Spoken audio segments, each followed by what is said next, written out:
Assalamu alaikum wa rahmatullahi wa barakatuh, and welcome to the Mindful Muslim podcast by Inspirited Minds, where we discuss Islam, psychology, spirituality, and mental health. My name is Meanha, and today I was joined by Dr. Shazad Amin, who is the CEO of MEND and is a consultant psychiatrist working in NHS. We had a really great conversation. It was so beneficial. We deconstructed jinn possession and mental health in the Muslim community.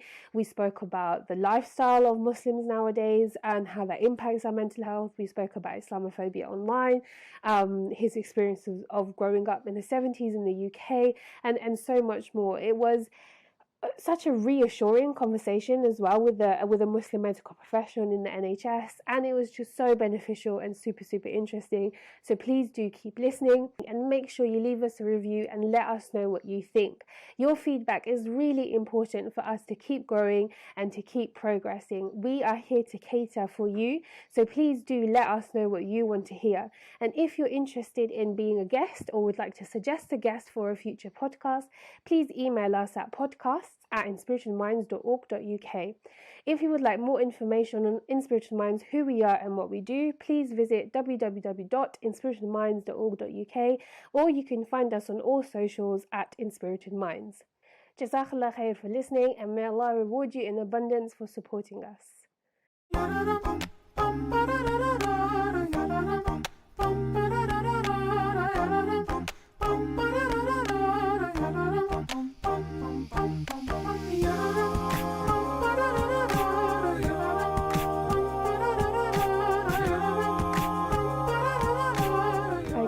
So, Assalamu alaikum, Dr. Shahzad. Thank you for joining us today.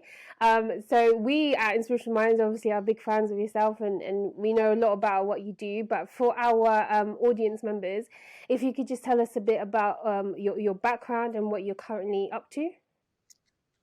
So, wa alaikum salam wa rahmatullah. I'm delighted to be here. Thank you to Inspirited Minds for inviting me.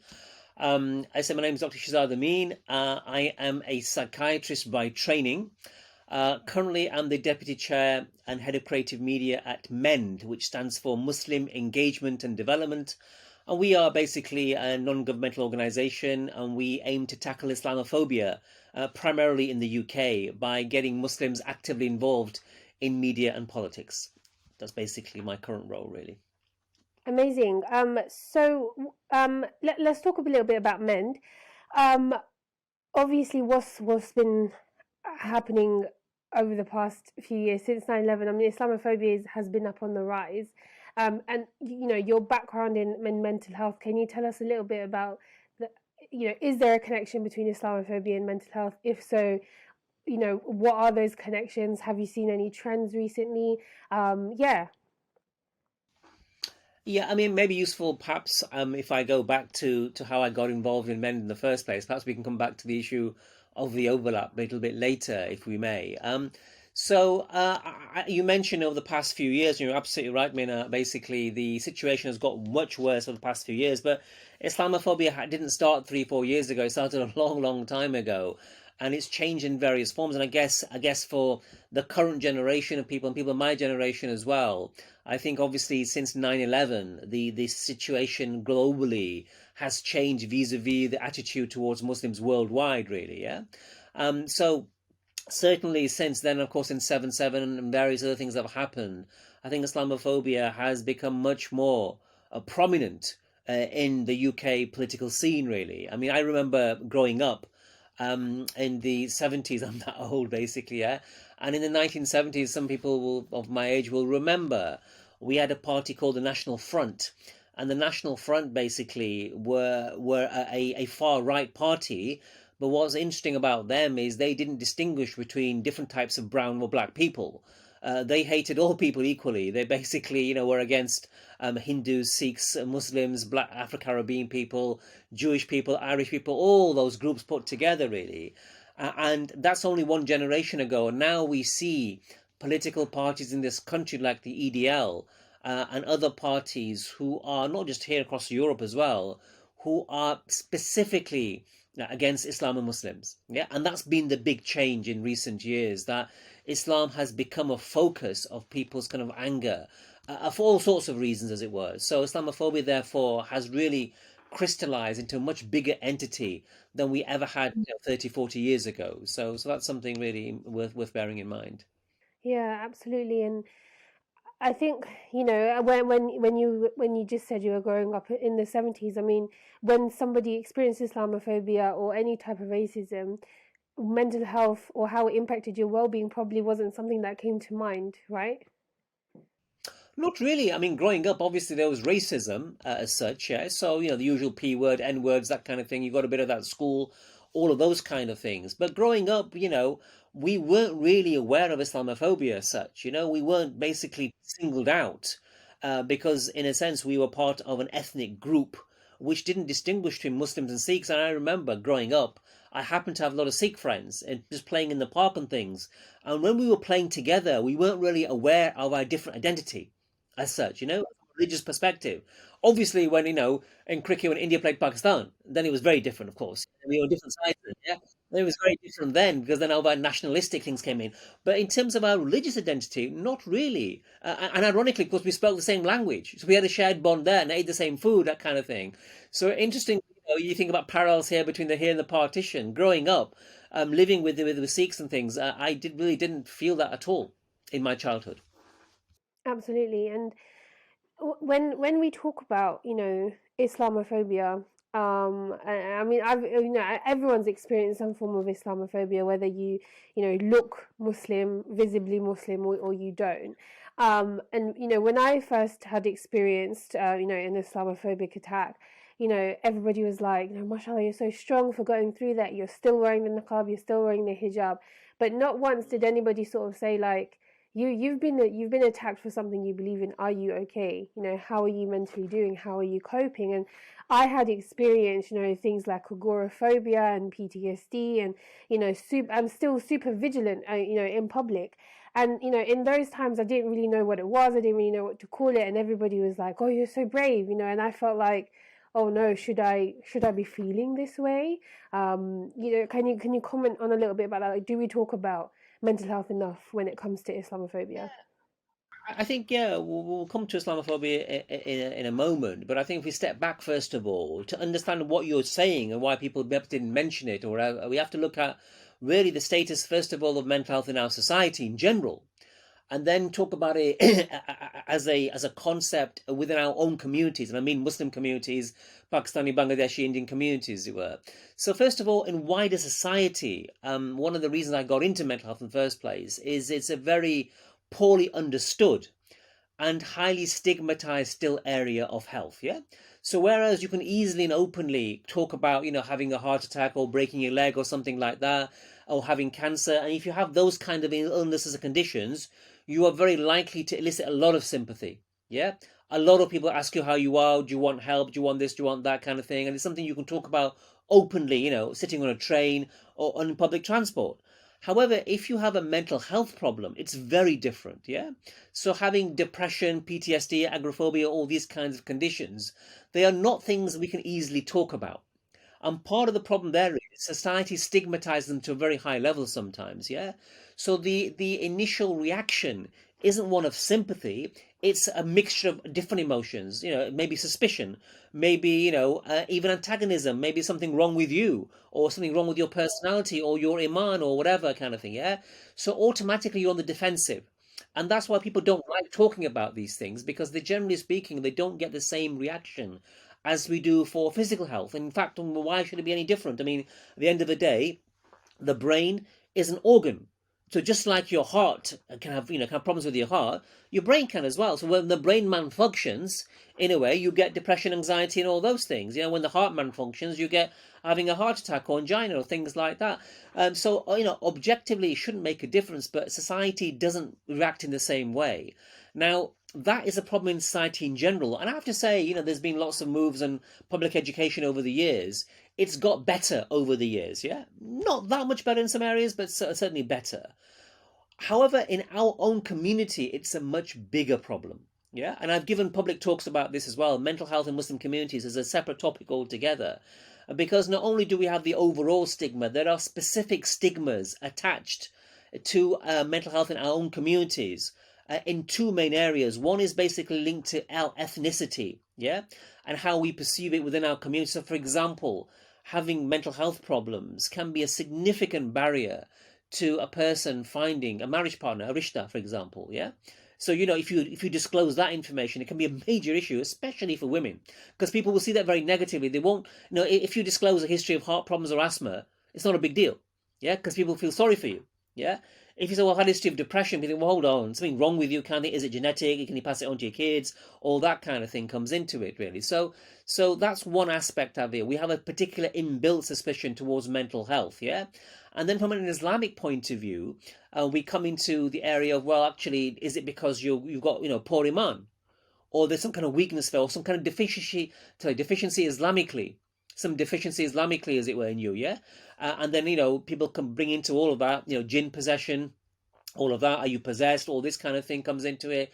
Even though, it's extremely rare for jinn possession to cause mental illness, it's a virtually ubiquitous view in our community. It's incredible number of people who think basically all of mental illness is caused by jinn possession. It's incredible, yeah? And that's something else I've talked about in different forums as well.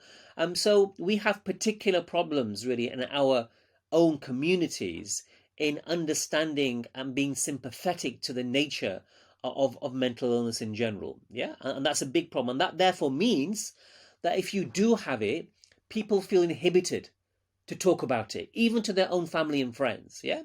And of course, what happens then, just general common sense tells you that if you have a health problem and you don't treat it, it can get worse, regardless whether it's asthma, heart problems, whatever.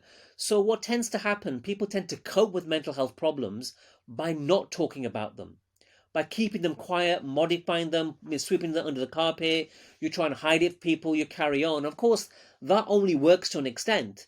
If you carry on having a serious problem, it'll simply get worse and worse and worse until one day, it'll come out in some way. It'll come out in some way. So that's a big issue. Coming back to your question, which was about your personal experience. Sorry to hear about your experience of Islamophobia, but what you've just described a few minutes ago is pretty typical. And part of what we do in MEND, we have something called the Islamophobia Response Unit, yeah, which is a separate part of MEND. And what we have there is basically it's run by caseworkers and legal supervisors, and we take on board cases of discrimination and hate crime. So if you've been victim of hate crime, you can contact us if you need help in dealing with that, whether it's help dealing with the police, basically putting together a statement, giving evidence in court, things like that. Or if you've been discriminated at work, for example, you've been looked over for a promotion, you've basically been verbally abused, or you've not had a pay increase, or whatever it is, we can certainly help you get justice as well. So we have that unit, and certainly the feedback that we're getting, certainly from the people who are victims of hate crime, which interestingly are mainly women, have to say. So Islamophobia is quite gendered in that sense. Yeah, it's mainly women, because obviously women tend to be more visibly Muslim in terms of wearing the niqab and hijab and things like that. What we get is feedback is obviously that person's life, even though on paper you can think it's a relatively minor thing. Yeah, someone gets abused in the street or gets called a name, and on paper it looks like a bit of abuse, nothing much at all. But for that person, on a personal level, it has a deep effect mentally. Yeah. And we don't see that very easily, yeah, because that's not obvious. So that person then actually might start becoming quite anxious when they go out, into that street or in that area. And that might get worse. They might feel anxious going out generally, and they stop going out. And if they've got family, for example, children, they stop going out with the children, so it affects the children. If that person's a mother, it may affect how she interacts with the children. The children see the mother anxious, not going out. They start becoming anxious as well. Obviously, news like that is spread, isn't it? We're all on WhatsApp groups now. We're all connected very, very highly through social media. And people in your community will know, so-and-so got attacked. Where was that? When did it happen? Oh, you better be careful. Don't go there. Don't do this. Don't do that. So suddenly the whole community starts becoming affected. So not only actually is your immediate family and friends affected, the whole community you're in now start thinking in a different way and perhaps not going down that street or avoiding certain times and the rest of it. So all these are knock-on effects. So we need to think about Islamophobia not as simply at an individual level. It has profound effects at a family and a community level as well. And that's an area which is relatively new, to be fair, and one we actually do need to research very much, because obviously what's happening there is the mental health of the whole community is being affected at some level, yeah? And at some point, those things are going to then manifest themselves in their own families, multiplied many, many times. So one single event, which can seem pretty innocuous on paper, can have, serious repercussions throughout the whole community. And of course, if it's more serious than that, it has more serious repercussions. I'm giving a low level example there. If you have somebody who's really seriously assaulted, we've had cases of attempted murder and serious assault. Obviously, in those cases, the effect is going to be much more. Yeah, absolutely. And I think it's one of those things where, I'll give a really poor example. When COVID first started, and you saw the number of people who would unfortunately lost their lives every day, it was shocking. And then a few months down the line, it was like, oh, only 6,000 today, and oh, only 8,000. That's not that bad. It's not as bad as it was last week. And I think similar, it's probably the same response to Islamophobic attacks. Like on paper, it's one or two numbers, like you said, or we know Islamophobia goes massively unreported as well, and men do a great job at trying to come up with solutions for that. So I think the actual Islamophobia that's happening in our community isn't what's actually recorded. And secondly, there's a much wider impact and much wider consequences than just on that individual. And I really love what you said about the mental health of the community. And I think that's a concept that, I've never thought about it, to be honest. I'd really like to hear your thoughts more on the mental health of the community, and just generally how do we encapsulate that idea, that concept? When you say encapsulate, what do you mean? Encapsulate in what way? So the time of the Prophet ﷺ, for example, advisorship between his companions, they were all very close knit. They went to each other for help, and their mental health, quote unquote, was in a good place. Their well-being was in a good place, and the way they viewed their soul and their mind was all in one. There was polymaths at that time that didn't differentiate between medicine for the soul and medicine for the mind and medicine for the physical health, whereas we have that disconnect in our communities right now, and we are more disconnected than ever whilst being virtually connected. So, do you think the mental health of our community is being impacted by Islamophobia, and how do we move forward from this? Yeah, there's no question it's been impacted. You can't really open a WhatsApp group, can you? Or watch the news or read the news, without actually seeing something. Obviously, even if it's not in the UK, globally, we've got the Uyghurs, the Rohingya, we've got Palestine, Kashmir. Everywhere you go, the Muslim world is in some kind of turmoil and fitna is going on. So even if you can get away from it in this country, now of course some of that obviously we are trying to deal with as well, because obviously we're all connected globally, and men have done some work highlighting issues for Muslims in India and the Uyghur community in China, etc. So you can't, and of course most recently Palestine, and you can't really I think from my personal perspective, say you're a Muslim and not be affected by that, because at the end of the day we are one ummah, and we all feel, the Prophet ﷺ in the hadith, if one part of the body is in pain, the whole body feels it really. So I don't think any of us can say that we're not affected by it. Of course, how we deal with it is obviously very different from country to country and community to community. Look, the first thing about mental health, as I said before, the key to addressing it as a community, whether at an individual, family, community level, is education. And we are not well educated about the nature of mental health, and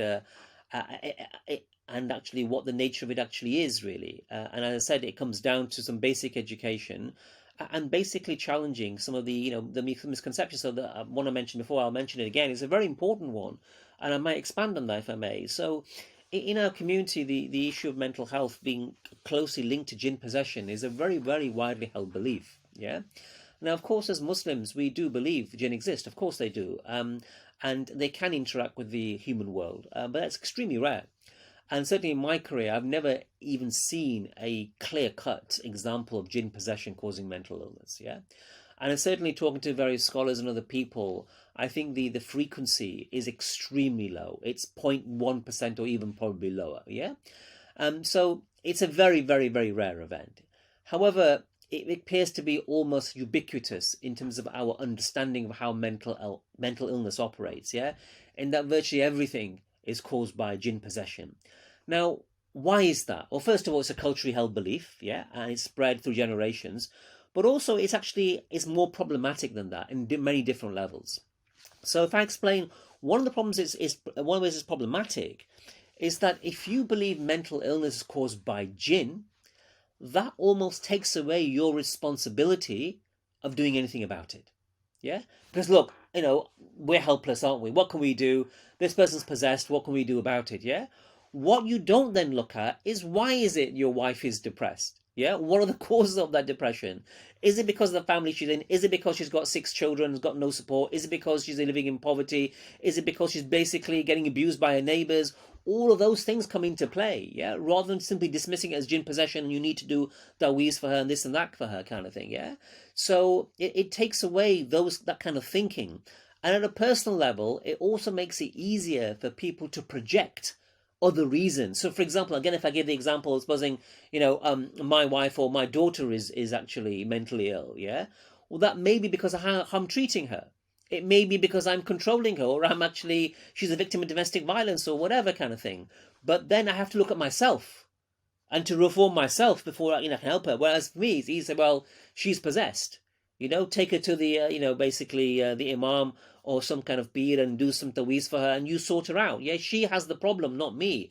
And this is a big problem in our society as well. We tend to project onto other people the problem area rather than looking at ourselves and deep inside ourselves and saying, well, how is it we're contributing to the problem here? Yeah.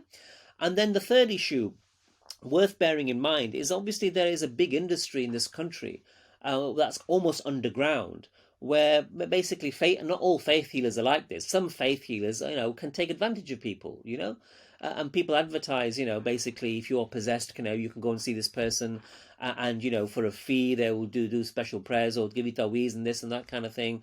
Whereas in reality, most of these things can be done by yourself. They are, if you talk to people, who want to give you the authentic advice, these are all basically Quranic sunnahs, Quranic surahs and ayahs and things that anyone can do themselves, really. Something special about going to see people, but that's again a cultural thing, yeah?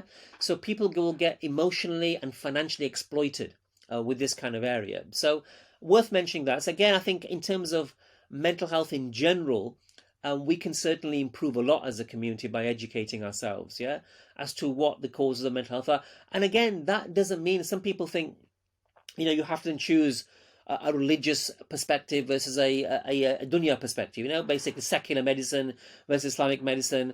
I think that's a false dichotomy completely. Yeah, obviously there was prophetic medicine at his time, as it were. That doesn't mean we shouldn't seek shifa for any illness. I mean, Allah commands us, seek for the shifa for the illness you have. And that doesn't mean we throw out everything that's kind of Western and modern.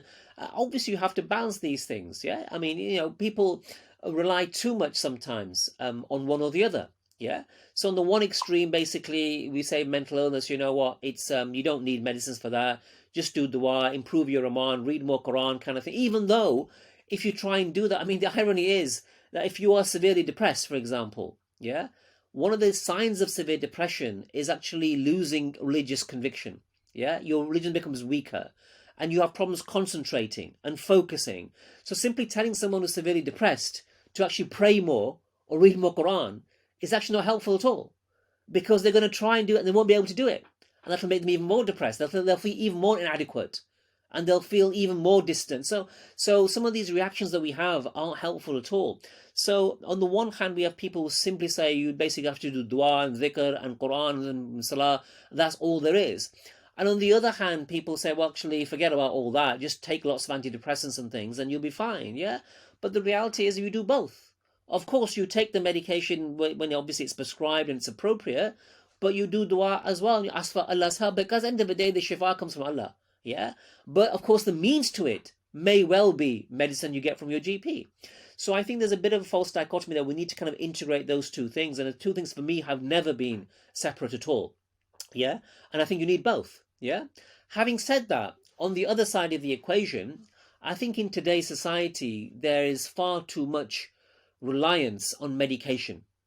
Yeah, I had a couple of comments, whilst you were speaking about the jinn possession. I think, one of the things that came to mind is we often say that if you had a physical problem, you'd easily be able to get help for it, and I think maybe because some mental health problems isn't, you can't actually see it. And then automatically it's like, well, if we can't see the illness, then it must be caused by something that's the unseen.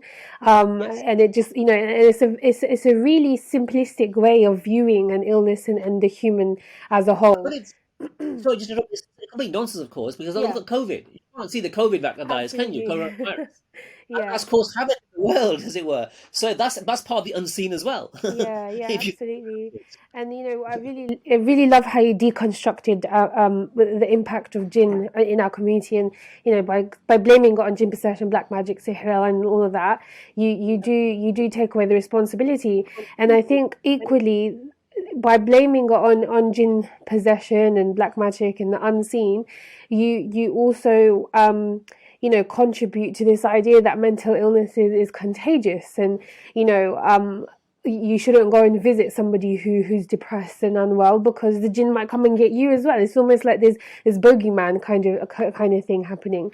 And I think it's domestic violence in Muslim communities is rife, subhanallah, and it's really unfortunate, and it is a big problem. And I think religion is often used in these kinds of situations as a form of dominance and as a form of power, and sometimes it can be done unconsciously, and I think it goes down to what you said about people not taking responsibility for what they're doing, and it takes the attention away from themselves, and on something external that they seemingly can't do anything about. I remember when I worked with women who had been in domestic violence, her husband sent her off to Iraqi, and it was a dodgy Iraqi at that as well. And he came back to her and said, look, your husband also needs to do XYZ, your husband also needs to pray and read with you. And he outright said, my iman is fine, my faith in Allah is fine, this is your problem. I don't need to read Quran with you, I don't need to pray with you. Subhanallah, yeah. What you said, I think it rings true for a lot. And go on, yeah. You're right, the domestic issues. Yeah, so domestic violence is a massive issue in society in general, but of course it has an extra layer of taboo in our communities. It tends to be hidden much, much more. We tend to be much more inward looking, and you're absolutely right. It's a power of control thing. Yeah, it's a way of controlling people. End of the day, you don't necessarily have to physically hit anybody to control them. The emotional abuse is as powerful sometimes as this, and this can be seen as a form of emotional abuse, basically, to try and convince someone, classic gaslighting, there's something wrong with you, basically, yeah? The problem is all in your head, yeah? And you're not depressed because of how I'm treating you, or the fact that you're being controlled and you're a virtual prisoner in the house and you can't leave, people can't speak English, they've got no means of contacting the outside world, all of that. Basically, you own the problem, and therefore it's an easy way of absorbing people and controlling them, no question. Yeah, absolutely. One thing that you said that stuck out to me is, in Islam we take a very holistic point of view. Shifa is from Allah Himself, but the means can come in very different ways. And it was really interesting for you to say that you've never ever seen a challenge or an obstacle to do both, to do your du'as, to do your salah, to do your dhikr and read your Quran, as well as take your medication and receive therapy. As a psychiatrist, as someone who works in the NHS, has there ever been a struggle for you to come and blend and integrate both ways? I mean, have you ever experienced in the NHS where you haven't been able to encourage the religious kind of things? I think you've got to recognize that we're living in a secular society. Yeah, that's the number one thing you've got to understand. Yeah, so you can't simply just talk about these kind of things freely, because obviously many of your patients and colleagues as well are going to be atheists, and they're going to be quite agnostic or or whatever, really. Yeah, so it's not always going to be receptive. So you have to be clear about who you're talking to, Because otherwise, if you are talking and basically you bring your religious views into the consultation, for example, you can be accused of coercing people, for example, yeah, or actually, influence people who are already emotionally vulnerable. So you've got to be a little bit careful there. There are guidelines about what you can say. Obviously, with people who have got religious views, you want to use all that person's resources to help them improve. And obviously then, prayer might be extremely powerful. Certainly as Muslims, it's very, very powerful. But even for Christians and Jews and other people of religious faith, as it were, it can be a very powerful means of therapy and of treatment in itself. So yes, absolutely. I think in that respect, yes, it's certainly something I have never seen as a problem in terms of talking about, and you talk about holistic treatment. I'm a very, very strong believer in holistic treatment and not simply throwing pills and potions at people, because the human mind is much more complex than that. If it was that simple, a tablet would cure all your problems, and they very rarely do. So we have to look at everything about a person that can help them improve in their mental health, and certainly spirituality, religious aspects. These are very important things for some people, not for everyone, I have to say. Yeah. Absolutely. And I think, when we have these kinds of discussions, we have to often, and this might come across as a little bit controversial, but that's what we're here for.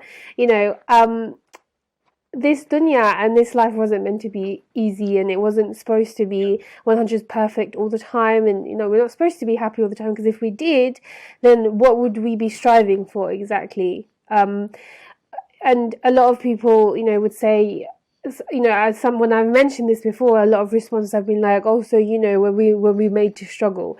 Were we made to be unhappy? Is it why is everyone else happy and Allah has made me unhappy? Allah has chosen to give me a bad life." And these are really common questions that we get at Inspirational Minds: is why has Allah chosen me to have a terrible life? Why did Allah choose me to be abused? And why hasn't Allah given me recovery and shifa? I mean, as a medical professional, as somebody who also works in the Muslim sector, what would you say in response to that? It's a very good question. It's a very interesting. I mean, it's wider than just mental health, isn't it? It's a problem. It's an issue for society, isn't it? Really, and you're right. As Muslims, look, we have a different worldview, to people who don't. At the end of the day, for us, this life is simply a stepping stone. It's a means to an end. Yeah, it's an examination for the life to come. And obviously, as you rightly said, that, the ultimate goal, of course, is getting to Jannah. And actually, this life is a test. And there are many, many tests that many people have to go through in different ways. Whereas the secular view of this life is, you only live once. Yes, basically, do what you can, enjoy your life while you can. So the pursuit of wealth and happiness becomes the goal. Yeah. And what's interesting in that respect is that actually that then impacts on your mental health. Because, the goal becomes to be happy. Now, it's very difficult in this world to be completely happy all the time. But if that becomes your pursuit, then obviously you're going to be unhappy a lot of the time simply pursuing that goal. And one of the best examples I give to people in understanding this concept is the power of advertising. Yeah. Because and obviously we're all susceptible to it. We all want the latest iPhone, the latest TV, the latest car, this and that kind of thing, yeah? But if you thought about it, if you were completely content with what Allah has given you, why would you buy anything new, yeah? And the whole purpose of advertising, and there's a lot of science behind this, there's a lot of psychology behind advertising, is to make you feel unhappy. The purpose of advertising is to make you feel unhappy with what you have. Yeah, that's the goal. Because unless you can be made to feel unhappy, why would you want to go and buy the latest? So you have to make sure, well, actually your iPhone that you've got, it's okay, but you know what? You need to have the latest phone, this software, that software kind of, and if you don't, you're a bit of a loser, quite frankly, yeah, because everyone who's anyone has got the new iPhone 13 or whatever it's going to be. So, and the same goes for all other types of things. So we're constantly bombarded, whether we know it or not, with advertising and messaging, and some of that's quite subliminal actually, that makes us feel unhappy, wants us to buy more and different material things. But of course, once that happens, guess what? The next iPhone will come along in 6 months' time or a year's time kind of thing and do the same thing again. So we're constantly on this kind of, hamster wheel of chasing something, and you're chasing dunya is a good phrase, trying to find this happiness, which we're never going to get. And the other aspect of that, of course, is wealth. So if you ask people on the street, you had one wish, what would it be? I mean, a lot of them would say to win the lottery. So they become multimillionaires overnight. But what's really interesting about the research when we look at millionaires is actually the levels of depression in millionaires is no different to that of the rest of society. So the research is actually quite fascinating. So all that happens in that group is you start comparing yourself with other millionaires, not with where you came from. So your reference point changes completely. So you're no happier. So you're basically just rich and depressed instead of poor and depressed. Just look, I mean, don't take my word for it. Just look at the number of celebrities, who've actually killed themselves, committed suicide at the height of their powers, who've succumbed to drink and drugs and all the rest of it kind of thing, who were, behind the public face, were deeply unhappy people. And you can speculate by why that is, but certainly from an Islamic perspective, as it were, if you simply immerse yourself in in dunya and run after that, you're going to be. As a psychiatrist, I'm slightly surprised that if I was an atheist and my life was very poor quality in different ways, I'm surprised that suicide would be an option for people, and it is sadly for people as well, because then why would you want to carry on living your life in misery, for example? But of course, we have a completely different outlook, and that's where I think the mental health and Islam, have a very important role to play, in that you have to reframe the problems that you have in this world, So Allah is testing you for a reason. And basically, people say if you're not being tested, you should be worrying, because there's a reason for that. So it's the people who are being tested, they're being tested for a reason. And if you have a life where it is full of struggle and you have to have sabr and you have to basically have shukr for what you have, there's reasons for that, because at the end of the day, life is simply finite and is a test, isn't it? And if we can learn to be able to manage our mental health in that framework, obviously, inshallah, you'll be rewarded for that, really. Now, that doesn't mean, of course, you live your life purposely in misery and don't get any help for your mental health problems. That's not what it's meant to be. But my point is that for a Muslim to be completely free of any anxiety, depression, and be completely in a state of absolute sukoon is unusual and it's abnormal, if you think about it. Because that's a state you should be in Jannah. That's a state you'll be in Jannah, inshallah, basically, where there is no, anxiety, depression. That basically has been forbidden, But in this world, you have it as a means to achieving that state, really. It's a test for you in that sense. And I think, from Muslims, certainly I would say, really need to reframe some of their mental health problems in that framework. And obviously we're going into areas of Islamic theology here. I'm not a scholar, but certainly thinking of it from that perspective, it's very, very different. So a depression in a Muslim, doesn't mean you don't get help and treatment, but certainly at a mild level, think about why that is and what it means as well. There's meaning behind it. Absolutely, and I think one of the things that brought me, closer to Islam was, growing up in a very secular kind of community, going to just a normal state school. It was, this YOLO mentality. It didn't really serve anything. Whereas in Islam, it's like alleviate yourself in this dunya, and you'll also get something in the hereafter. It's like it keeps going, right? Whereas, as in the secular society, it's almost like whatever you've got in this world is, that's it. Once you're gone and dead, and that's it.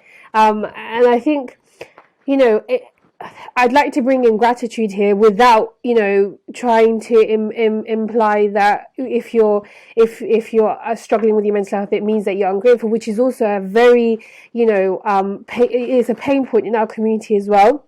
And speaking with people who have got mental health problems, often we get the whole, you're not being grateful enough. You have a roof over your head and you're getting food and XYZ. But if we go by the worldview that you've just provided and put shukr and put alhamdulillah in there as well, I think, we have a really healthy window of the world. And there's been so much research on gratitude and mental health and shukr and things like that. And, you know, we say Alhamdulillah Rabbil Alameen how many times a day? And we have to really think deep about it and be on the surface and do tadabbur over what Allah has said. Why is Allah saying, has it been part of our salah 5 times a day? And on that, I mean, I think the two key, certainly shukr is one of the key aspects. Another is sabr. I'll come on to sabr in a minute, actually. But shukr, one of the issues about shukr is obviously, you know, being grateful for what you have, being content with what you have, rather than what you haven't got. And I refer back to my previous conversation. The whole of the society reminds you what you haven't got. Yeah, it's focused on exactly what you haven't got, therefore makes you unhappy. And that's what drives some of this. Whereas if you look at what we, as I say, in a way, one way of conceptualizing it is people look in the wrong direction. Yeah, so everyone has somebody who has more than them, and everyone has somebody who has less than them. But we tend to focus on only the people who have more than us, and not the people who have less than us. So it's an amazing stat I think I read some time ago, that if you had a roof over your head and any money, any amount of money in the bank, you are automatically in the top the top 8% of the world's population. Yeah. That's virtually everybody in this country, to be honest with you, yeah? And of course, if you add to that other things, you become obviously... So we are actually, alhamdulillah, certainly in the West, very, very blessed indeed in terms of what we have and we don't have, yeah? And again, I come back to the issue of which direction are you looking in?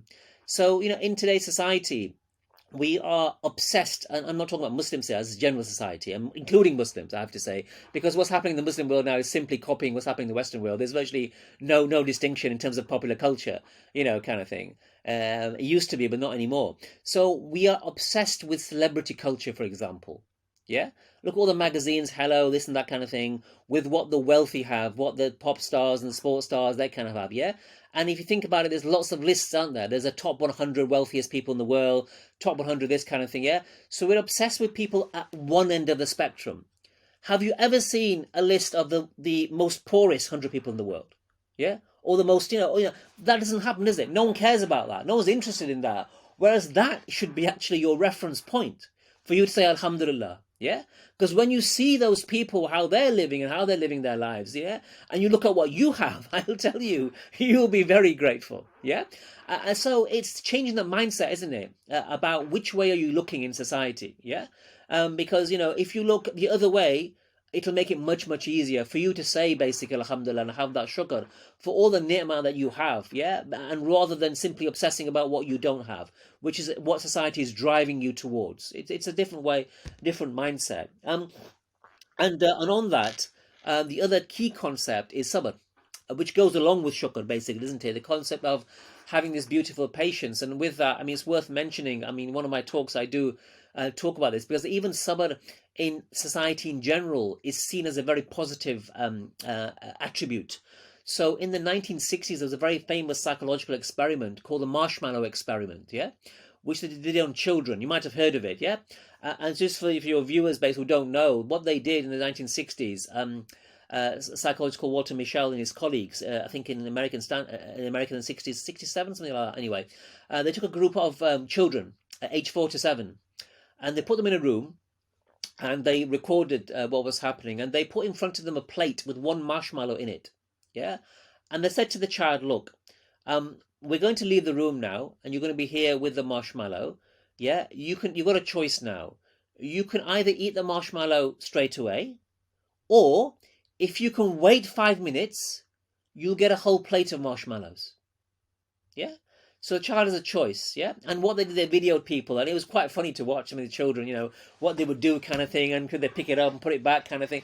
Yeah, but obviously some of the children ate it straight away, had no sabr whatsoever, basically, yeah? And some waited and got a whole plate full, or I think got 2, 3 or 4, something more than 1, 10, yeah?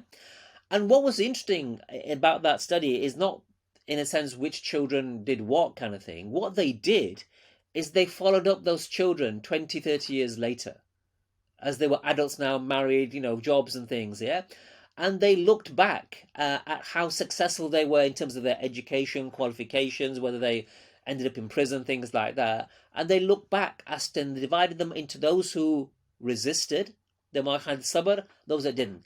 And they found, interestingly, that sabr wasn't a strong predictor, it was a predictor of success. So even in this world, having some sabr is a predictor of success in the worldly things, yeah. And of course, Islamically, it's absolutely essential to have, because obviously, we believe this world is temporary. So any difficulties that you have, if you have the sabr, inshallah, you'll get the reward in the hereafter. Yeah. What I find always interesting, looking at Islam as a concept, often people, often Islam is very, very rigid. It seems very rigid, isn't it? Kind of thing, very harsh. Yeah, and just lots of rituals. Exactly, it's all rituals, guys. You guys are really boring. You don't do this, you don't do that kind of thing. Yeah, you don't drink, you don't take drugs, and you're really boring. And my reply to that is interesting. I said, look, it's just a matter of perspective, because actually Muslims, we are the ultimate hedonists. Yeah, because you guys basically, you want us to drink in this world. What have you got? Basically, you've got, well, you have your whiskeys and your lagers and your beers. Yeah, okay. What kind of pleasure does that give you? Okay, it gives you a bit of pleasure. I accept that. Gives you a headache afterwards and a whole lot of medical problems, yeah, which I've seen in my career, actually, yeah. But look, we're just waiting for the real stuff, yeah. So in Jannah, you get the same stuff, but without all of those things, yeah. And it's unlimited. So we're not waiting for a few pints or a few glasses here or a few bottles of wine. We're, inshallah, hoping, inshallah, for an unlimited supply of this stuff, which is infinitely better with what you have. So when you say, well, actually, it's all a matter of perspective and timeline, isn't it? Kind of thing, yeah? Because the question of sabr, it's a bit like the marshmallow test. You have your one drink now, we'll have a lifetime supply, inshallah, in the future. So that's my response, as it were. So it's all a matter of perspective, yeah? And when it comes to these things, so sabr, again, is a very, very powerful concept for understanding and managing mental health problems and any kind of problem, to be fair, I think. Absolutely, and I think I really love how you've intertwined Islam into all of this, because these aren't new concepts. This idea of this modern research on gratitude and sabr. I mean, the Prophet ﷺ told us, the only type of competition you should have with someone is with their taqwa, and how quickly you get to Allah, and this idea of sabr. I mean, the Prophet ﷺ's life, I mean, is an example of beautiful sabr, right? We talk about Islamophobia. That's the example. That's the example to see. Absolutely. Yeah, and I mean, moving on slightly, I mean, we've touched upon consumerism quite a lot, and social media and mental health has been a hot topic, for a long time, I guess, but more so now, especially with COVID. Is there a relationship between social media and Islamophobia? I get the relationship between social media and mental health, but at Mend, is there any trends? Do you see a lot of Islamophobia on social media, and are people impacted by it? Is it a bit like bullying online? How does it? I mean, we see it physically in person. Does it happen a lot virtually? Yeah, it's a big problem online, to be honest with you. I mean, hate, whole business. I mean, Islamophobia isn't just a phenomenon; it's an industry, and it's been written about by various academics, kind of thing. Yeah, it's a whole industry with lots of different players for various reasons. Yeah, and it's big business. Yeah, I mean, we only have to look at the press, and not only obviously the written press, but also all the press online now, to see how widespread it actually is. And of course, it's very helpful because it's politically helpful, because it helps to galvanize certain types of political support. But it's also big business. It pays money to have stories bashing Muslims, kind of thing, yeah? So actually, it's a big problem. And of course, the online space, as you know, it's less well regulated than the press and other areas, even though they're not well regulated themselves, kind of thing, yeah? But online, of course, you can be who you want, hide behind all sorts of masks, as it were, and virtually say what you want. It's very difficult sometimes to do anything about it. Okay, you can take people off Twitter, off Facebook, and the rest of it, but then they will re-emerge with somebody else, kind of thing.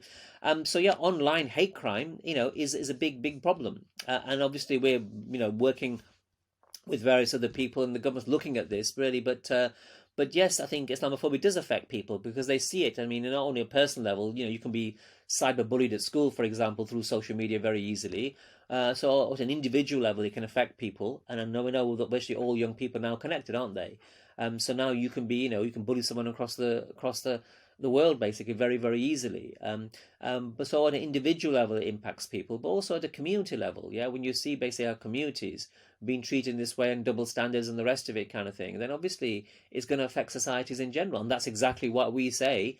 That rather than simply, getting angry about it and, basically shouting at ourselves and talking amongst ourselves, we need to get organized and join not just organizations like Men, but other organizations to collectively tackle this problem so we are stronger together. Because at the end of the day, it affects us all. It's going to affect us all now, and it's going to affect our children and our grandchildren going forward. So yeah, online is a big problem. Yeah. I know what you said about the online world not being as easily regulated, and you can make change of some sort, but it's very surface level. But I know Men said something really fantastic a few years back with the Sun, the newsletter title that was changed when Muslims were called terrorized sympathizers. For our viewers that might not know, I mean, could you tell us a little bit more about how Men went about and did that? So the headline a few years ago in the Sun was basically about they said something like 1 in 5 Brits basically support jihadis, basically have jihadi sympathies, and it was basically a twisting of a survey that another company did, and it asked people basically, would they support basically going and fighting in Syria, and what they were supporting, of course, is fighting against ISIS, not for ISIS. But they kind of twisted it and put a picture of Jihadi John on the front. It was a very, very misleading headline, yeah. And of course, lots of people complained about it. So did we. And when they get lots of complaints, the regulator that you complain to picks a lead complainant, one complaint to respond to rather than respond to thousands or hundreds rather. So he picked us. So we, had a long battle. Now you can imagine the Sun newspaper is part of the Murdoch empire, the same empire that owns the Times, and these are billion-pound empires. So they're not kind of small companies kind of thing, and they resisted changing this headline for so long. We had a lot of to and fro, but eventually they were forced to concede, and that was a kind of victory for us. But it just shows you that even with somebody who is that big, and usually they're not used to people bullying them around or telling them change anything. They don't, yeah. In this case, they had to because it's patently false. Because we were collectively, and a lot of people got involved, and they did it together. Then, therefore, that made a difference. I think, yeah. So it shows you that actually change can happen if you understand the process, if you work with the process, and if you are persistent. And of course, then obviously, if you have faith in Allah to help you in your ultimate goal. So, and there's been other examples like that as well. So we've shown, and other people have shown, that it's possible to do it. Yeah. Now, of course, there's lots of examples where, we haven't been able to change anything. But that's because the regulatory system is so poor in this country. And other people say that, not just us. But the point is, just because something can't be changed overnight doesn't mean you shouldn't attempt to do so. Yeah. And one of the problems that people have is thinking long term. We are very short-term emotional people. We want to see something happen now. We do something, and we expect to see it now. Again, we should look at the seerah of the Prophet ﷺ for our inspiration here, and look at how many years it took him to get to, where he wanted to in terms of where Islam was when he started his preaching, or where it was at the end. Yeah, that didn't happen overnight. Yeah, you can't expect things to change overnight, and you can't expect things to change without you sacrificing something. Yeah, because people need to understand that change will only happen if people invest their time, money, and sacrifice something to let that happen. And it depends again on your outlook in life, yeah. And of course, I hope that all Muslims in this country, if we can agree on one thing, that is that we all love our children, yeah, and we all want our children to have better lives than we did, and their grandchildren after that. And if we decided that we are now going to, make our homes in this country, we have to contribute and participate in life in this country, and that will include, trying to safeguard your religion and your deen. Because if you don't do it, as sure as anything, it'll get diluted, and the society will take over and take our children, their attitudes, and all of that. So these kind of things have to be resisted, and you have to stand up for your rights as Muslims. And I think people sometimes think, well, what's the point? What's the point of the Murdoch press? What's the point of politics and government's too big and they don't care? Yeah, of course they don't care. But at the time of Prophet ﷺ, you could say the same thing about the Quraysh. What's the point in taking on the Quraysh? They're such a big tribe. They've got so much power, so wealth. What's the point of doing any of that? Yeah. So, Allah gives lots of different tests and lots of different examples, as it were. Nothing in life is stable. Whole empires have come and gone. Yeah. If whole empires have come and gone, a few governments here and there is nothing. Yeah. So you have to have that conviction and have that resolve that, you keep trying. And all these things are cumulative. The more you do, the stronger you become. The more funding you have, for example, the bigger the organization you become, the more influence you have, the more people notice you. You make a change here, a change there. Somebody else works with you. Somebody else works with you, and all the time you're building up your profile and your kind of your base, as it were. Yeah.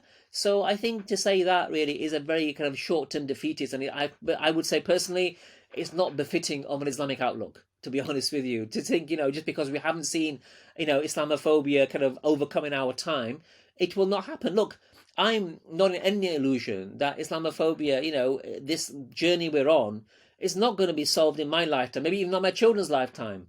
But my contribution, and inshallah I'll accept it, is I've done a small amount, to actually contribute to that process. And then somebody else takes it further and further. And that's the way it is for all kind of movements. If you think about it, look at the Black Civil Rights Movement and other movements kind of thing.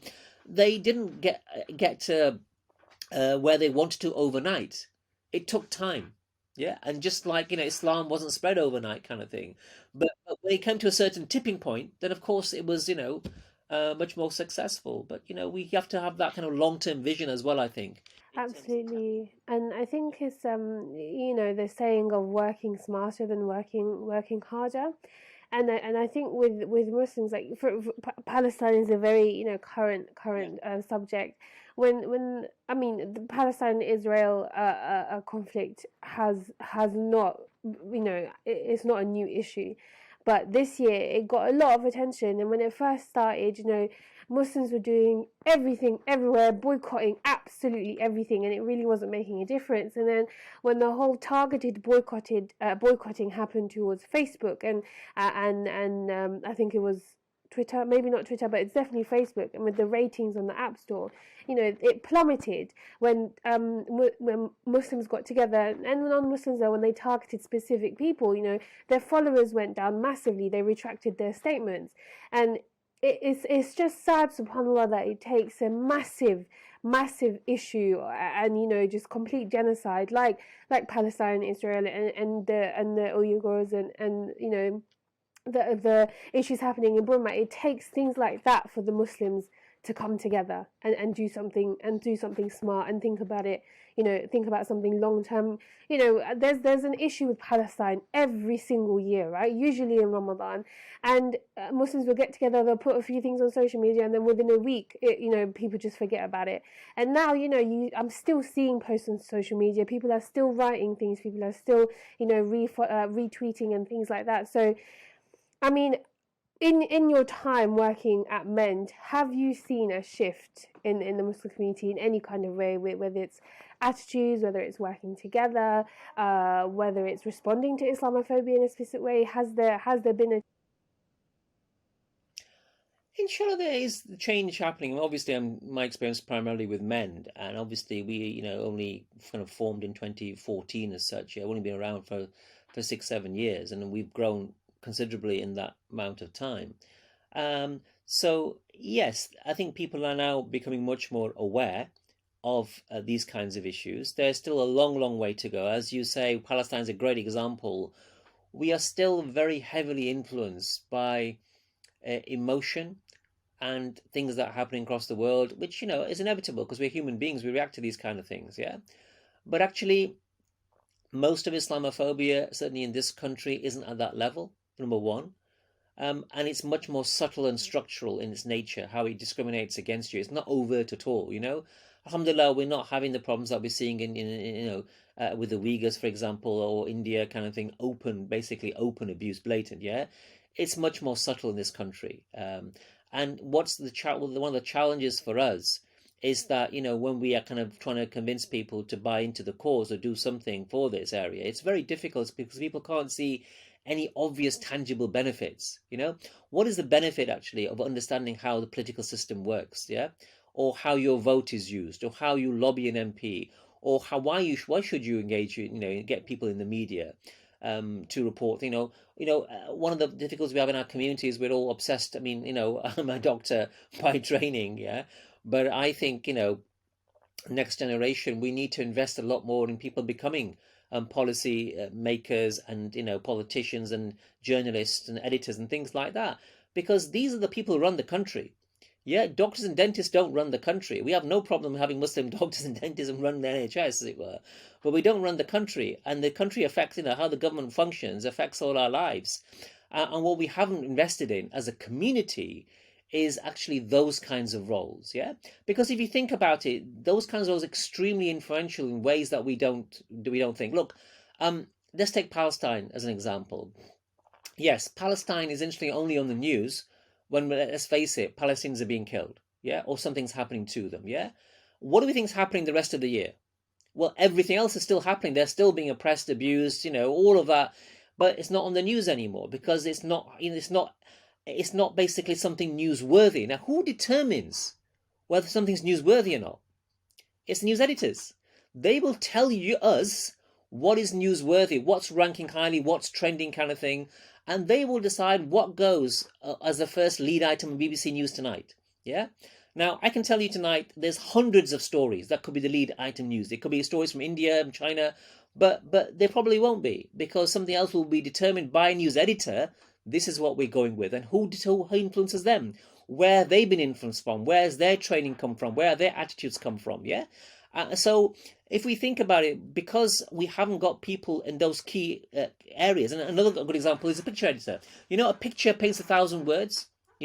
You can say a lot with a picture, can't you? You've picked the right picture and put it on the news front page, as it were. That will influence people. You saw the recent hoo-ha in America. The New York Times published all the faces of those Palestinian children killed. There was uproar. It's never happened before, as it were, yeah? But credit to them, they did that because they wanted to show a different face of the conflict, really. And that caused an awful, I would say a very positive debate, but certainly awful from some people's perspectives. So this shows actually the importance and power. Now, the problem for us as men and the problem for us as a community is that we can't see that vision very easily, yeah? We don't see anything instantly happening. So if you basically, put your effort and money and resources into this, you won't see anything overnight. Whereas if you've given money to a charity, you can help that poverty-stricken child kind of thing. You can see where your money's going and doing something, and that'll make you feel better. Yeah, and that's great. You should do that. You should give your charity there. But actually, if you think about your future safeguarding the future of your deen in this country, it's much more difficult to understand that. Yeah, and that's, I think, our challenge. So I think, yes, people are more aware of Islamophobia now. There's a long way to go, but really we still need people now to more people certainly to think, well, actually, you know what, at the end of the day, okay, I give to charity over here in Ramadan and other places and things. I have my family, I have my job, I have my business, but part of what I have to do, and part of me as a Muslim, that should be part of my makeup, is ensuring I have left a legacy for my children in the best way possible, yeah?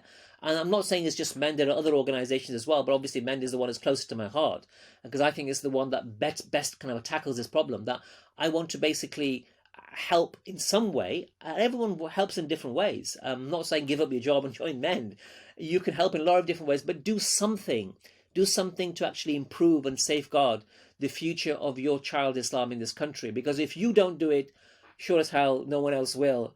And there will come a time when you will basically think, there used to be our grandfathers and grandmothers, they used to be Muslims, and people will lose that. There's no question, it's already happening in parts of our society already. People are losing their Islamic identity. Why? Because we haven't safeguarded it, and society doesn't want them to have it anyway. Society would rather not have politically active Muslims talking about these social justice issues. I'm sure people would rather we just basically go to our mosque and do our prayers and give our zakat and do our fast, and not say anything, not speak up about what the government is doing here or what's happening over here or abroad kind of thing.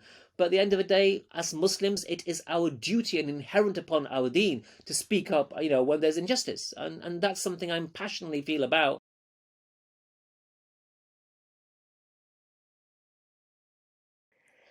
Definitely, and I think the concept of being part of a community and this sense of belonging plays a massive role in our well-being.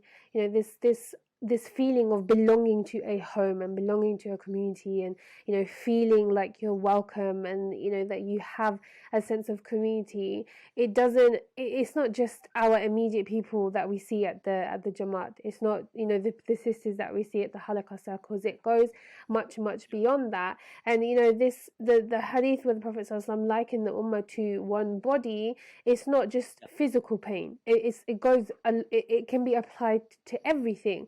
And what you explained, what you had just said, then the sense that I was getting is a lot of selectivism on our part. Like, we'll do this part of Islam because it's the easiest and it's the one that will get us out of trouble, quote unquote, and we'll pick this Islam right now because it's trending and everyone's doing it, and if I don't do it I'll feel guilty and I'm not using my social media, right? So yeah, we've spoken a lot about immediate gratification and sabr and shukr, and I just wanted to go back to your profession in psychiatry. And I'm sure you're up north, so I'm sure you have a really diverse amount of people that come to you and ask for help, and your clientele must be really diverse, mashallah. So I was just wondering, what do you feel, or what have you observed are the main differences between in mental health between ethnic minorities and non-ethnic minorities?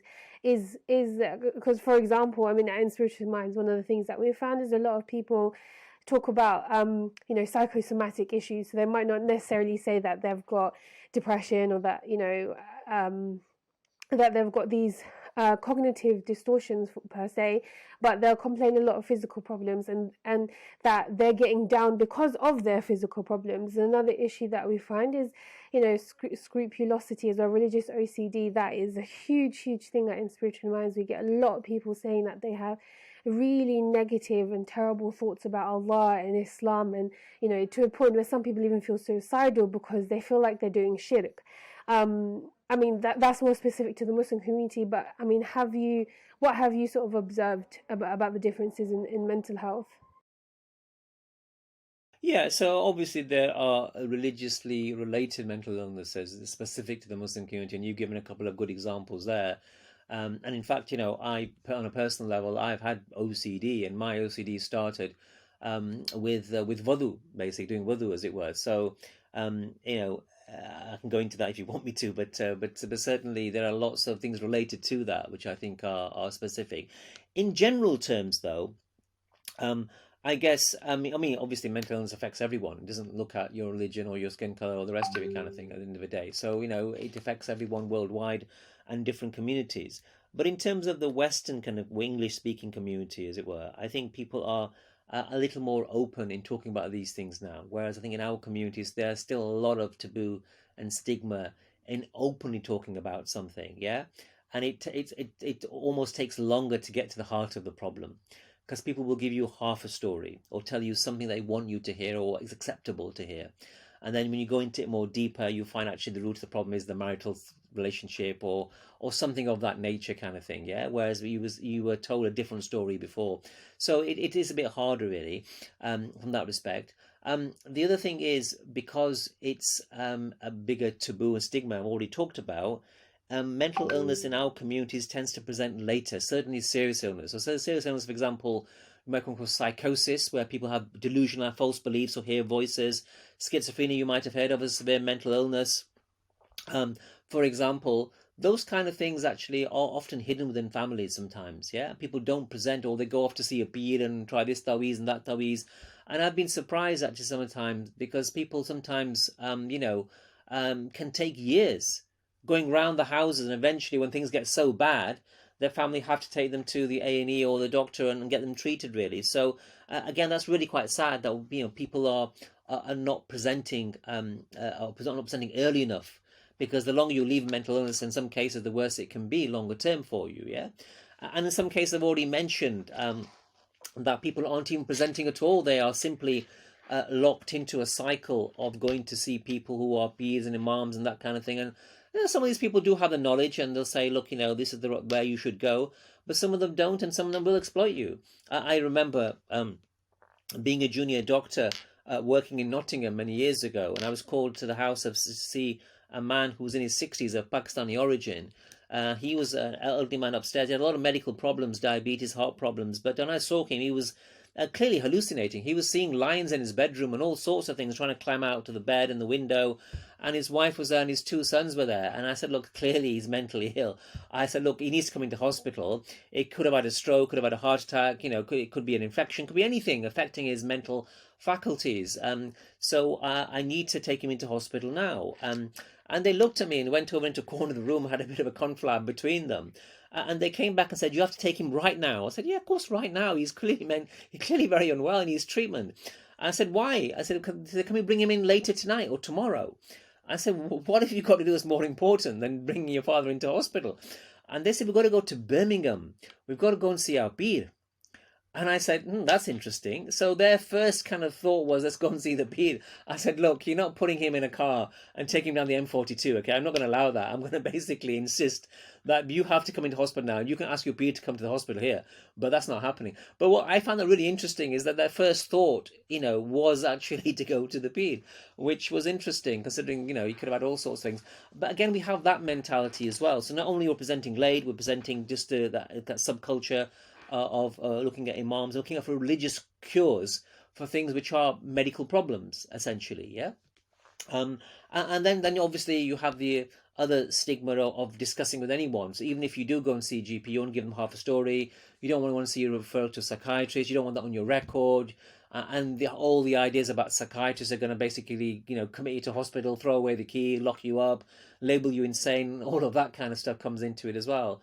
So they're the kind of generic things that I think are the differences, really. But again, the key to it is all, I'm afraid, is education.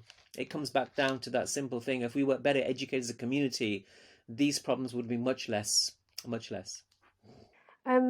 I just wanted to, I just suddenly remember when you said that these misconceptions that people have about psychiatrists and psychologists and GPs, and from our recent research that we conducted, is a lot of people have said they don't want to go to a GP or a psychiatrist because they're really worried about prevent, and they're worried that NHS staff are held by oath by prevent. I mean, what can you separate myths and facts for us here? So Prevent is a part of the government's counter-terrorism strategy, and in 2015 it became basically a part of the statutory requirement for all public sector employees, that includes doctors, teachers, social workers, anyone who's employed by the government, to have what we call due regard for it. I consider it when they came across pupils, students, patients who they thought were being drawn into terrorism. Yeah. So that's something that's coming in recent years, and that obviously is something MEND opposes because we feel it's highly stigmatizing and highly Islamophobic and racist. And to be honest with you, not just us have said that, other people have said that as well, because the chances of you being referred under Prevent are much higher if you are someone from ethnic minorities, if you're a Muslim. So I don't want to get into all of that. I guess what I would say to people is that shouldn't stop them certainly seeking healthcare. Yeah. At the end of the day, it's important we get mental illness treated. Now, of course, whether the person then sees you as a security risk or not depends on what you say, yes? And there's no doubt that, throughout history, never mind Muslims, and people who are mentally ill sometimes can say things which are concerning, yeah, for example, and think about violent acts and things like that. But that's a very, very, very small percentage kind of thing of the population, yeah? So generally speaking, it's not a massive issue, in the sense that it should stop you kind of seeking help, and I wouldn't recommend that at all. Yeah, a lot of healthcare professionals actually are quite sensible. Yeah, they understand that their job isn't to be agents of the government. Their job actually is to treat you. Yeah, so just because there may be some issues there doesn't mean they're automatically going to refer you to Prevent. Yeah, some might do. Again, it's a very, very small number, but most time it actually won't actually happen. So I wouldn't want that to become an issue for our community. Think, well, actually, we should therefore boycott the NHS or not go and see healthcare professionals because of that possibility. Well, great. I'm hoping that this will be reassuring for a lot of our listeners, and it's just, I think it's sometimes some people need to hear it from a fellow Muslim and a fellow medical professional. So you touched on a couple of things that our Muslim community needs in order to move forward. We need education, we need to destigmatize, we need to get rid of these stereotypes. what else would you suggest for the Muslim community to move forward in terms of addressing, these social ills that we have, the mental health of our community? How do we move forward? Is it just education? Do we need action? Do we need social programs? Look, there are a lot of things you can do. I think one of the difficulties we have that affects our mental health is basic lifestyles. And we mentioned social media already, and how that appears to run our lives. We can just see the changes in the past 10, 20 years really, and certainly in my lifetime I've seen amazing changes. Having grown up in my era, and my childhood was without anything electronic devices, without mobile phones and computers and things like that kind of thing, and to live in a world now where we're all connected, never mind connected to our friends and family, we're connected globally to this thing called the internet and the social media and all the rest of it. It is really is phenomenal, but there is a price to pay for that, being that connectivity, as it were. And that means that we've lost some of the ability to actually regulate our own bodies in the way they should be. So Allah Ta'ala says in the Quran numerous times about how the day alternates with the night doesn't catch up with the day, it didn't catch up with the night, kind of thing. And there's a reason why the night time is there. It's for us to rest for the day ahead, kind of thing, working. But what we've seen certainly in recent years is a 24/7 type lifestyle, haven't we, really? We've lost that kind of that boundary. So we're constantly connected all the time now, 24/7, to our phones. I mean, checking our Twitter feeds and our Facebook posts all throughout the night, and our TikTok videos, and and that of course has an effect. And one of the key effects it affects our sleep patterns really quite profoundly. And there's a lot of research which shows that if you don't get adequate sleep of a sufficient duration and quality, it's going to affect you in all sorts of ways. And one of the ways, of course, is mental health. It's going to make you more depressed, have difficulty concentrating, focusing. And we're seeing that, all the time in our schools, and kids coming to school lessons and tired and the rest of it, kind of thing. So simply being able to regulate your life in a normal cycle is really important. And part of that is going to be being able to put your phone to one side at night time and go to sleep, and not simply check it throughout the night, kind of thing. Because what that does is simply activates the brain. Now, leaving aside all of the unknown, God knows what the long-term effects of is going to be of radiation from phones long-term. We just don't know, basically. The research isn't all there yet. Forget about all that to one side. Just basically the psychological anxiety that being connected has on people is significant, isn't it? Because that's what it does. I mean, the whole, again, I come back to, I talked about advertising before. The whole system Facebook has of likes and dislikes, of retweeting. All this is based on the same kind of psychology, because everyone wants the perfect Instagram picture. Everyone wants those likes and those retweets, that kind of thing, and that becomes the means to the end, isn't it, kind of thing. And if you don't get them, then basically you're a bit of a loser, and you're not within crowd, and actually that makes you unhappy.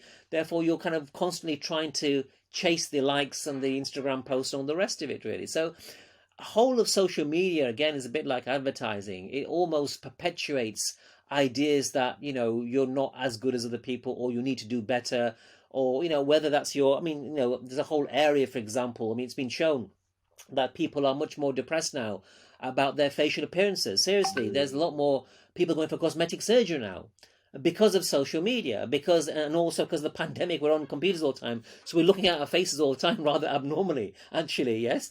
So there's all of that kind of thing. People are unhappy with their appearance and all this kind of thing. So it all feeds into one another. So one of the key things is we're going to have to be able to disconnect from the World Wide Web or the internet or connectivity, because we need to reclaim some of what we need as human beings in terms of time for ourselves. And sleep is very important. And with that, of course, also goes over the basic things. Because look, I've had lots of people come to my clinic over the years on lots of antidepressants, and they're not really clinically depressed. They've got difficult lives, but they're not clinically depressed. And I say to them, let's look at what you can do. I'll come to medication in a minute, but what we can do. Sleep and connectivity is a big one, but also very basic things like exercise and eating the right foods. We don't do that either. We've moved to a fast food kind of culture where we, it's much more of a a situation where we don't cook as much anymore, basic stuff as it were. We're eating stuff, and nothing wrong with eating from restaurants and things like that kind of thing, but certainly eating more processed foods with all kind of chemicals in them, we don't know what the effects of those are either. Yeah, and of course we sit in front of our laptops and our computers and our TVs all day, and we simply don't move very much. And we're not built to do that either. And we know the effects of exercise, have positive effects of exercise on cognitive functioning, and certainly very powerfully, very, very powerfully, actually, I've seen effects on mood quite profound, and when people have been exercising regularly, kind of thing. Yeah. So all of these kinds of things really are really, really quite important, but we don't give anything to them. All we kind of focus on sometimes is if we have a problem, well, GP antidepressants, what's the solution? What tablets and pills do I need? Whereas actually what you need is relook at your lifestyle, and how you're living your life actually is as powerful, if not more powerful, than pills. I mean, I mentioned pills, sorry, that I should actually finish that bit of the story, is that I said before that we are just too focused as a society on antidepressants and other pills to cure psychiatric problems. Yeah. Now, of course, I'm a psychiatrist. Yeah. I prescribe all sorts of medications, and I would never tell someone to stop the medications being prescribed. Yeah. But generally speaking, certainly at a primary care level, it's very easy to you to go to your GP and talk about your problems, and at the end of your 5 minutes is what you get. You get prescribed some medication. Yeah. Because what else the GP is going to do? They're not going to be able to solve your life problems for you, are you? But what does that do? That actually tells you as a patient, well, my problems are going to be solved by a pill. Yeah? And then when that pill doesn't work, what do? You go back and get some more, or you increase the dose and you get back some more, you change it. But it kind of conditions you to think that your life is basically, your depression is simply a function of something that you can't control and only a pill can cure.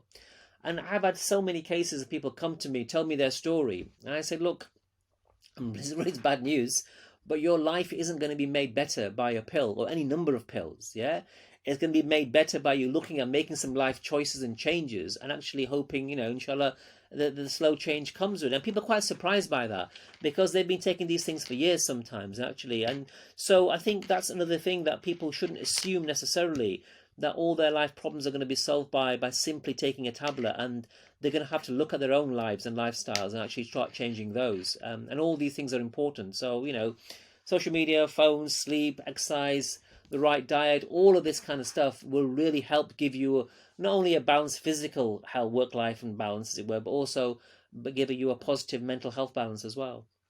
Absolutely, and I think just rewinding back what you said about social media and this 24-hour sort of lifestyle we've got. I think another big issue is how accessible we've become, and for a lot of, I know for myself, alhamdulillah, I take pride in the fact that a lot of friends and family can come to me for help and advice, and vice versa as well. Yep. But during COVID, I did find myself going from work to socializing through my phone to constantly being available at crazy hours of the night. And it's great. I love being a good relative. I love being a good friend for my friends. But equally, it got to a point where I was like, this has got to stop. Like, I'm completely burning out. I didn't even know friendship burnout was a thing until I experienced it, and I think this concept of immediate gratification is a huge problem in our community, and it goes back to what you were saying earlier. We don't look towards the seerah for inspiration enough. We look towards the life of the Prophet ﷺ. The Battle of Uhud and the Battle of Badr is often something that comes up in conversation. Look how successful they were, even though they were a minority. Look at how much help Allah gave them, X, Y, Z. And it's like there are also other gems within the Prophet ﷺ's life which we just don't look towards. And I'll share a personal experience with medication as well. I had a really fantastic GP when I was struggling at a certain period of my life. I was on citalopram, and I had like a thought that once I'm on because the idea of medication was just something, it was almost like what I was telling myself is, if I take medication, I don't have faith in Allah. That's what I was told, and I kept telling myself that. And then when I did pluck up the courage to ask for medication, my GP very frankly said, like, this isn't going to solve your problems. the least that it will do is it will take the edge off so that your problems can be a little bit more manageable. It'll make your head a little bit less foggy. And just, her being completely honest and on the table about that just completely changed my perspective of medication. And I just don't think people hear it enough, that medication is not the answer to all your problems. It's not going to fix everything. For some people it makes very minor differences, and for others it makes major differences and completely changes their life. But we have to have a very realistic perspective of medication and what it can do for you. That's right. And also on the other side, obviously some medication is essential for people. I mean, they shouldn't stop it. If they need medication for their long-term depression, they should stay on it, certainly, kind of thing. Yeah. So if it's been prescribed, it's fine. You should stay on it.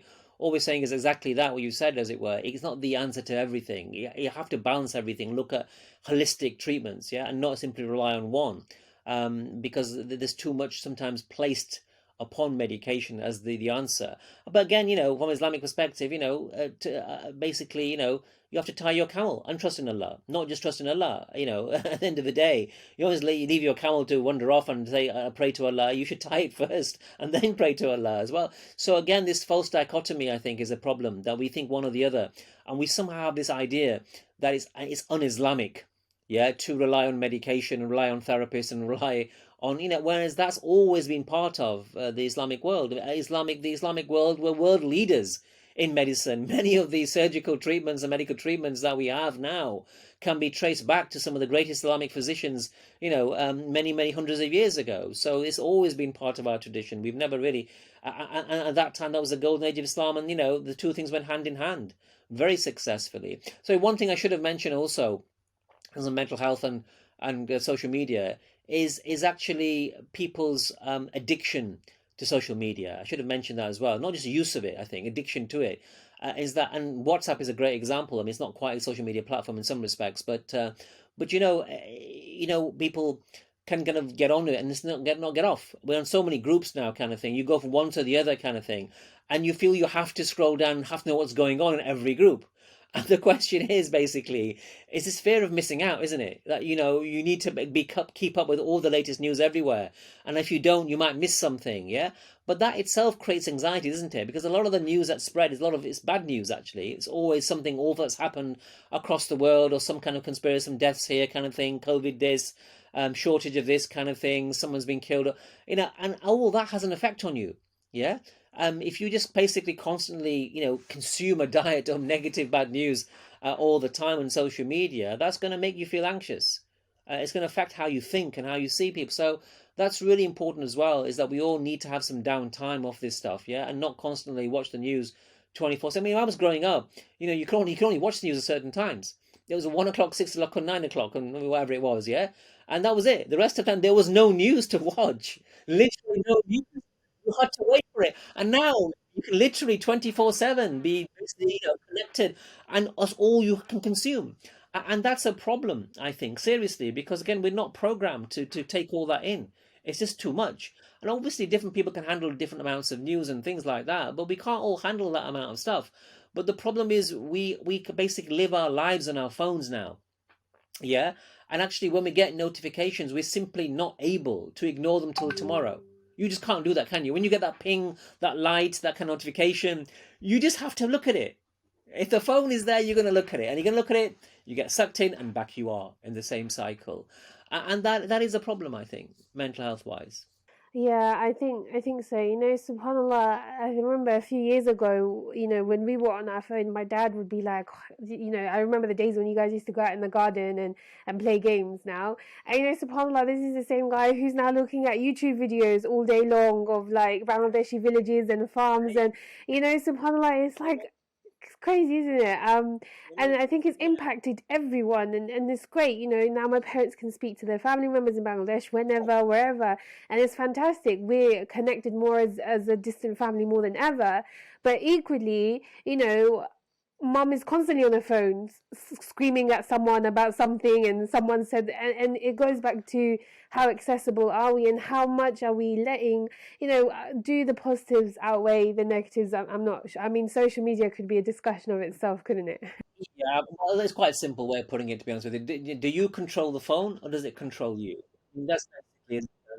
And the problem is too many people, the phone's controlling us. Yeah, we're a slave to the phones because we've allowed ourselves that kind of lifestyle. I mean, I'm in the same boat. I mean, everyone's now virtually got a mobile phone and a smartphone, and we do so many things on it. And alhamdulillah, as you say, it's been amazing in so many ways. To think that when I was growing up, we communicated, my family from Pakistan, and we communicated by letter. We used to have those blue aerogram, very older people remember what I'm talking about. Blue envelopes came, and that's the only way you communicate. Obviously, you could phone, you could book a 3-minute call. It cost you a small fortune, and even then the line was a bit crackly and this and that.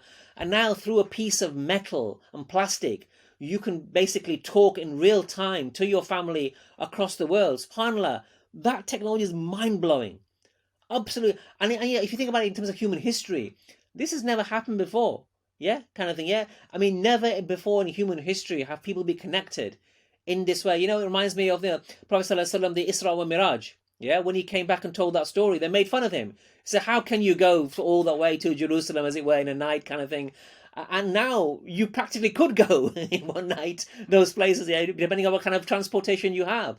So it's made the world a much more smaller place in terms of us being able to talk to each other. But I said, there's clearly a price to pay for that connectivity, and that we have difficulty in actually managing the tool that we have, and it starts controlling us in ways that we never thought, and ways that impact us on negatively, definitely. Yeah, I love what you said. It's made the world a smaller place, and I guess that means there's less space for ourselves, right?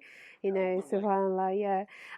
So you touched upon it earlier, and I'd be really interested to hear about your personal experience of OCD and wudu, if you wouldn't mind going into that in whatever amount of detail. Yeah, that's fine. No, I mention it because it's interesting. Having some personal experience of these things always helps, isn't it? Understand and explaining it to people, in terms of what you do. So when I was growing up, there's a very interesting. When I was growing up, there wasn't many resources for Muslims. So as a Muslim child, there's not a lot out there. But I came across a book called Heavenly Ornaments. Heavenly Ornaments is a translation of Behishti Zeban, which is a book from a Pakistani scholar, Maulana Ali Ashraf Tanwi, written I think in the 12th century. And it's a very kind of major text in Pakistan. It's a well-known text as a religious text. But the problem is, it's simply a text without much explanation, and it's simply a list of do's and don'ts. And it's pretty kind of black and white the way it's written. So, for example, one of the things in it that I read, I was reading about doing wudu, for example. And it said that, if the water when you're doing wudu doesn't cover every single hair, your wudu is invalid and your salah is invalid. Yeah. Now imagine if you're a impressionable 12, 13-year-old reading that. Yeah. So I started, before that I had no problem doing wudu basically. Yeah. Then I started thinking, but have I covered every hair? Or maybe I could do it again once more. And the next time, actually, I'm not sure, I'll do it again. And you can see how that led to me repeatedly doing my wudu just in case I missed something. So this led to a situation where I was taking literally 25 minutes to do wudu, because I was just repeating it so many times and backwards and forwards. And it was obviously causing a great deal of consternation in my family, who couldn't get into the bathroom because I was there all the time doing wudu, essentially. So, and this caused me a lot of distress. I started worrying about my salah and the rest of it kind of thing. So again, I know there's a big overlap. We don't have time probably to go into the overlap between waswasa on the one hand and OCD on the other, but this was certainly on the severe end of the spectrum. But one of the things I will say, certainly at that time, I had no idea what it was. I didn't see anyone, and naturally, as a social experiment, it kind of petered out. It tended to almost kind of die down in my university years, kind of thing. Now, I still have remnants of it, but in a sense, it kind of cured itself, which is interesting in itself that these things do die out sometimes, and but obviously at the time they're very, very distressing. For OCD there are treatments available, medication, therapy, things like that. But obviously from an Islamic perspective, they can be quite distressing. All I will say certainly is obviously you can do salah and dhikr and all these kind of things, but in terms of the thoughts that people get about Allah and shirk and all the bad thoughts that they get, these are part and parcel of the condition, and you have to simply accept that part of the condition is that you're going to get these thoughts. You don't ask for them, you don't think about this coming to your head. And of course we know that things are, all deeds and things are rewarded and punished by intention. And if you have an illness where, you can't help it, basically, in a sense, then Allah, in His mercy, inshallah will forgive that. So that's not shirk in that sense, as it were. It's not something you're actively seeking out to think about. But these thoughts do happen. I still get them sometimes, and many other people do. But they're part and parcel of the condition, and it's important to remember that. But yeah, I mean, there's lots of stories like that people have, kind of thing, which, where there's an overlap between our religious ideas and things and OCD, and that's the case with all mental illness. It often is a reflection of how personal interest, taste, backgrounds, religion, ethnicity, and all those things.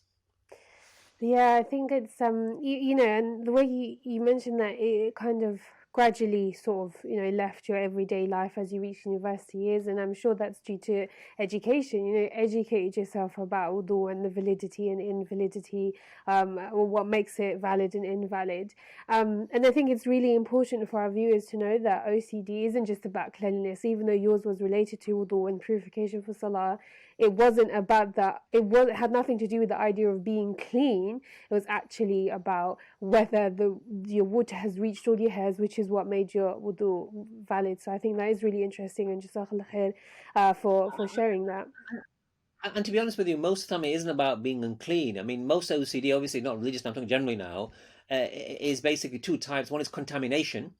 And actually, that's where COVID's made things worse for some people. Actually, it's about contamination, about having kind of dirt or infections. It was not about being clean itself, and also about checking things, checking doors and windows are locked and things like that kind of thing. So yeah, and unfortunately, the hand washing rituals that we're all doing now because of COVID actually have made things worse for OCD sufferers. Because they're being told to wash your hands more often, and that's what they try not to do.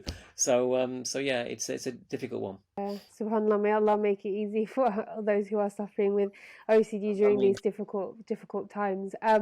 So I just want to end, and this is something that we like to ask all our guests. And self-care for Muslims is a really big issue, and it is a sunnah of the Prophet ﷺ to take care of yourself, and he often did it in many ways. And you've mentioned a few, but I just want to ask yourself, how do you look after yourself? What is your self-care? And as a very busy gentleman, I'm sure that you don't often have time, but if you'd like to share.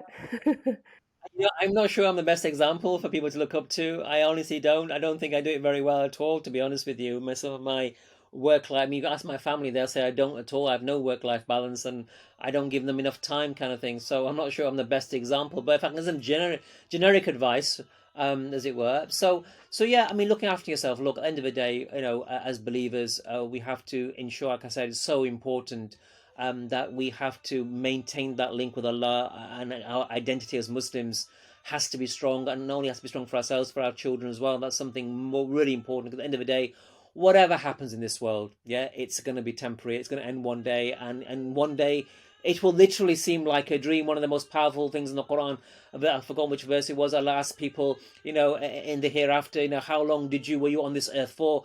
And they will say a day or part of a day. Literally a day or part of a day. This is what the whole existence that we strive for will be one day. So that's I think, a good way of keeping perspective on whatever's going on in your life. It's going to be temporary. It's going to end one day, and one day it will seem literally like a dream. So that's the first thing. In terms of how we live our lives, obviously, again, I give this advice to myself foremost, that your family is deserving of your time more than anyone. And I guess we give far too much of our time to our virtual friends on Facebook and Twitter and the rest of it, and not enough time to the people we're living with. And that's important. We have to accept, as Muslims, we look at the world differently, so we shouldn't be swayed by other people's standards and views about things. Yeah, we should have the courage of our convictions, stand up for what's right, even though that might be against what the political establishment might say and other people might say. And that's always been the way with Islam. At the end of the day, if you believe in what you believe in and you believe, have firm conviction, it doesn't matter what everyone thinks. Yeah, even if the whole world basically was to deny the existence of Allah, it doesn't mean that He doesn't exist. I mean, it's simple as that. I think routines are very important, and I've said having a good sleep routine is really, really crucial. Being able to switch your smartphone off, I mean properly off, not just on silent or standby or whatever, that's really crucial, I think. I think being able to do the basics like just eating, exercise, simple things like that, which are hard to do, and especially in COVID, when we're all working from home, working in front of our laptops, just taking time out to get out and physically do something is important, yeah? I think they're basically the kind of things that I think are good self-help techniques, really. I think. Yeah. Great. Jazakallah khair. Oh yeah, of course. And remembering sabr and shukr, of course, they're the Yeah. two things we talk about. Basically, this podcast. Listen to this podcast. So how can people get in touch with you, or how can people go about finding more about MEND, and if they ever did need support from MEND, how would they go about doing that? We're on social media. You can follow us basically at Men Community on Twitter. We're on Facebook. I mean, yeah, we've got a website, men.org.uk. If you need help from the IRU, there's links on the MEND website to that as well, basically. Yeah, so you can contact us if you have had a problem with being a victim of hate crime or discrimination. So yeah, we're basically on social media and on the web. Yeah, find us very easily. And all of MEND details will also be available in the description box of wherever you're going to be listening in from, inshallah. So that wraps up today, Dr. Shahzad. Jazakallah khair for your time and your insight. I found it really, really great. It's been a really interesting and discussion. So on that note, Assalamu alaikum wa rahmatullahi wa barakatuh. Assalamu wa rahmatullahi wa barakatuh. Jazakumullah khairan for listening to this amazing episode with Dr. Shazad Amin. Please don't forget to leave us a review and let us know your comments and your thoughts about the episode. And if you would like to be a guest on a future podcast or would like to suggest someone, please email us at podcast@inspiritedminds.org.uk. Don't forget you can find us on all of our socials, and we would love to hear from you, so please do get in touch. Until next time, Assalamu alaikum wa rahmatullahi wa barakatuh.